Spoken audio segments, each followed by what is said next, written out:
ডাকসু নির্বাচনে নিরাপত্তা নিশ্চিত করতে সবার সহযোগিতা চেয়েছেন ঢাকা বিশ্ববিদ্যালয়ের উপাচার্য অধ্যাপক ডক্টর নিয়াজ আহমেদ খান।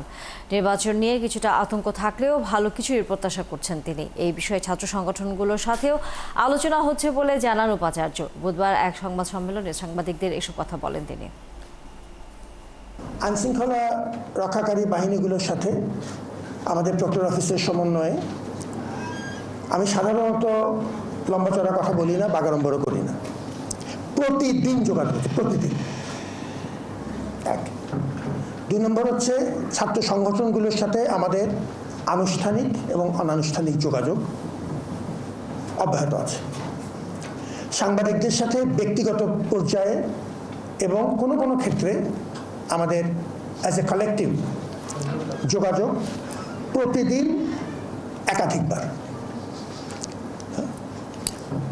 চেষ্টা করে যাচ্ছে। 100% প্রুফ বলে কোনো কিছু নেই। এটি সবার দায়। এই আয়োজনটি করার দায় আপনার যদ্দূর, আমার অতদূর।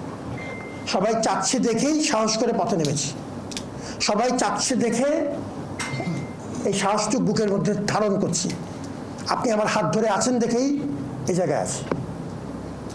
যতক্ষণ হাত ধরে থাকবেন ততক্ষণ চেষ্টা করে থাকবো। হাত ছেড়ে দিবেন, আমি হাত ছেড়ে দেবো।